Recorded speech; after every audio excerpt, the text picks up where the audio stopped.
I just read the strangest book and I still don't completely understand it all. So let's dive into that.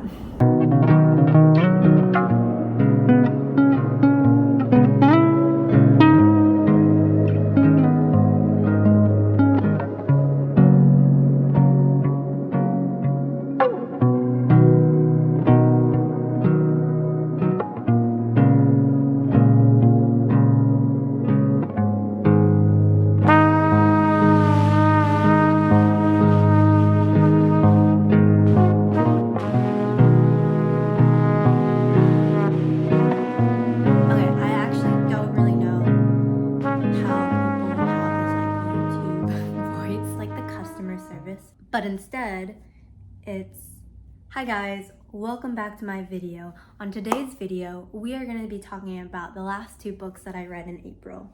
Now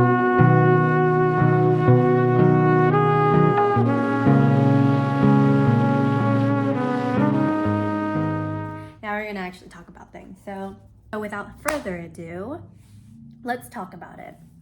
The first one was The City and Its Uncertain Walls by Haruki Murakami.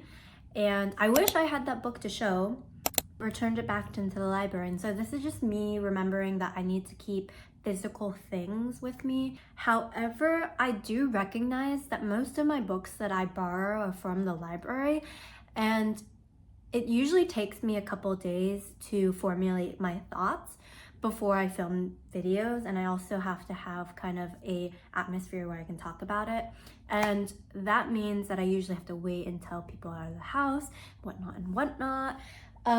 So I'm gonna do my best in ensuring that I do have something to show you. At the same time, if I don't, I'm gonna be okay with myself because more people can read that way, and I'm trying to spread the good work, The Lord of Murakami and Clarice Lispector. More so Clarice Lispector than Murakami. I know he has his own fault. Okay, let's dive in before I talk too much about things. So let's start with The City and Its Uncertain Walls by Haruki Murakami. What did I think about this book? For the most part, I do love a good magical realism book, but I have to be in the mood for it because usually magical realism as a genre is like such a hard book to wrap around in terms of understanding all its nuance and symbology because it's so out there, you know? Like one chapter, a character is like in reality, and then the next chapter there's like a vampire, and then someone he thought died is alive, and he's talking to dead people, and only he can see the dead people. Obviously, I'm not just talking about The City and Its Uncertain Walls, but the common thread between a lot of magical realism is the fact that things just don't make sense.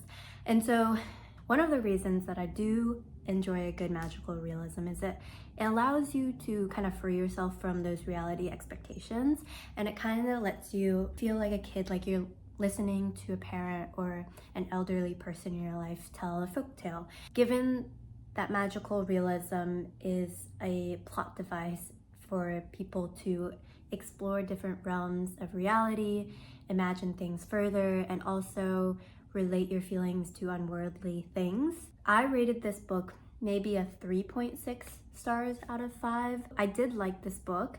I liked this book more than other Murakami books. I've only read a couple, like Kafka on the Shore, which was my first book, and the book that I got introduced to this author, which I was a junior in high school. I would not recommend forcing high schoolers to read such an intense book. If you know, you know. So do I think that The City and Its Uncertain Walls is a good book? Yes.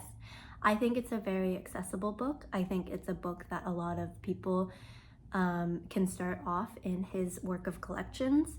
And notably, I think this book has a lot less sexualization of women. Murakami is known to have quite exotic words of display when talking about women. The way that he does sexualize women is definitely a problem, especially since I found out that this book was written very recently, like in the last couple years. In fact, The City and Its Uncertain Walls was one of Murakami's first short story published in a literary magazine.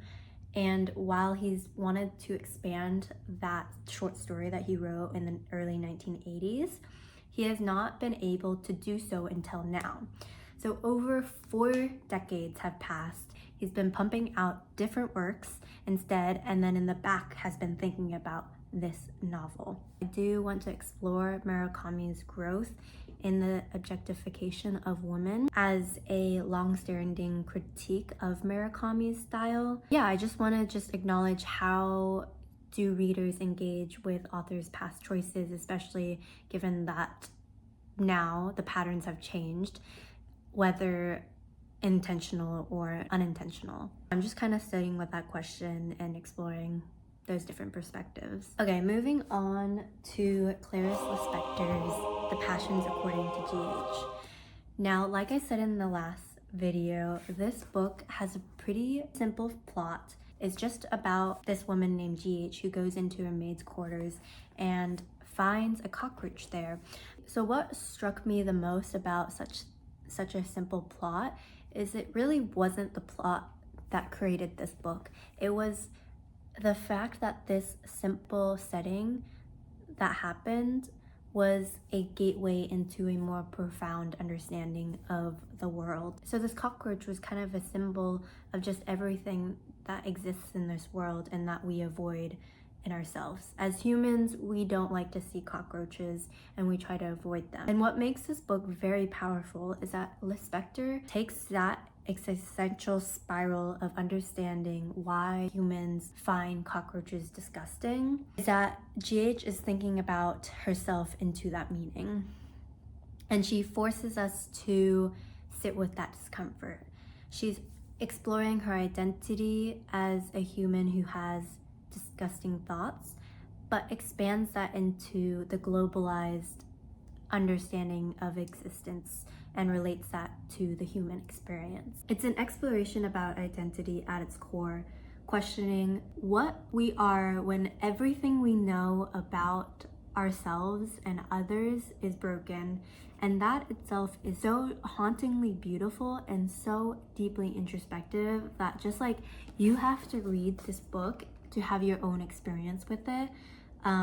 And so I highly recommend picking this book up. It's the kind of experience that definitely stays with you and challenges you to reflect on it. And that is why I have written out these notes, because usually I don't do that with books. I just think about the main parts of it afterwards. But if you want to see my full Substack review, it has not been written yet, but give it a week or two. But I do invite you to have your own experience with this book outside of reading my review. So yes, that is all. That will be all for today's video. I hope to be producing more of these soon, so stay tuned.